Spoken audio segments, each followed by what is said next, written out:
사람은 사랑이 끝나서 괴로운 것이 아닙니다. 사실은 끝났다는 사실을 마음이 받아들이지 못해서 괴로운 것입니다. 나는 한때의 하루에도 몇 번씩 작은 화면을 들여다보며 마음을 맡겼습니다.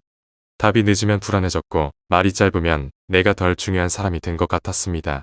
그 사람의 하루보다 그 사람의 말풍선에 내 마음을 더 걸어두었습니다. 돌아보면 그것은 사랑이 아니라 확인받고 싶은 갈망이었습니다. 나는 괜찮은 사람인가? 나는 아직 선택받고 있는가? 이 질문을 상대에게서만 답을 얻으려 했던 것입니다. 부처님께서는 가래를 말씀하셨습니다. 목이 말라 물을 찾는 마음처럼 우리는 사랑이라는 이름으로 사실은 안심하고 싶은 마음을 찾습니다. 하지만 상대의 마음은 내가 마실 물이 아닙니다. 나는 점점 나답지 않게 변해갔습니다. 눈치를 보게 되었고 말을 고르게 되었고 하고 싶은 말보다 해도 되는 말만 하게 되었습니다. 함께 있어도 편하지 않았고 웃고 있어도 마음은 긴장해 있었습니다.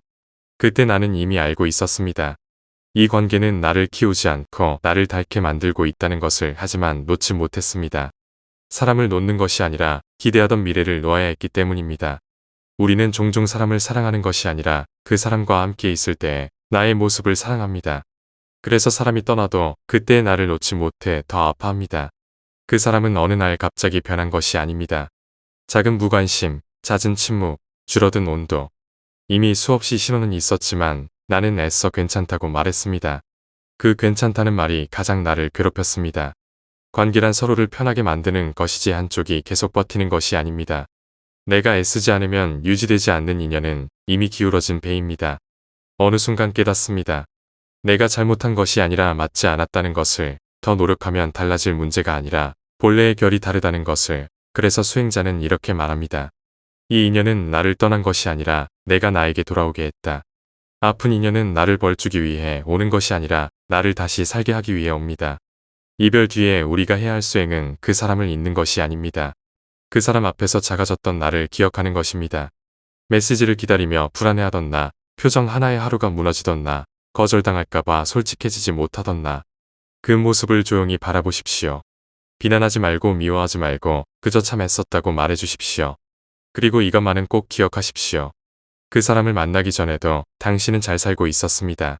웃을 줄 알았고 일상을 꾸렸고 누군가의 마음에 허락받지 않아도 존재할 수 있었습니다.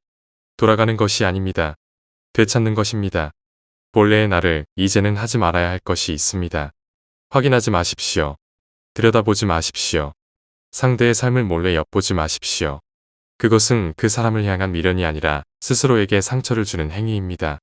대신 왜 맞지 않았는지를 차분히 떠올리십시오. 그 기억은 다시 같은 자리에 서지 않게 하기 위한 등불입니다. 어떤 사람은 우리를 사랑하지 않아서 떠나는 것이 아니라 사랑할 준비가 되어 있지 않아서 떠납니다. 그것은 당신의 가치와는 아무런 상관이 없습니다. 마음이 정리되면 이렇게 생각하게 됩니다. 그 사람도 자기 방식으로 살아가겠지.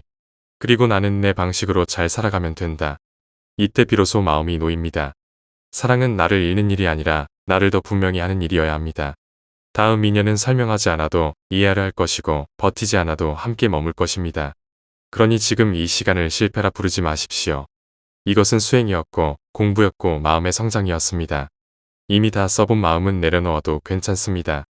오늘도 숨을 고르고 어깨를 풀고 당신의 하루로 돌아가십시오. 이 또한 지나갈 것이고 당신은 다시 잘 살게 될 것입니다.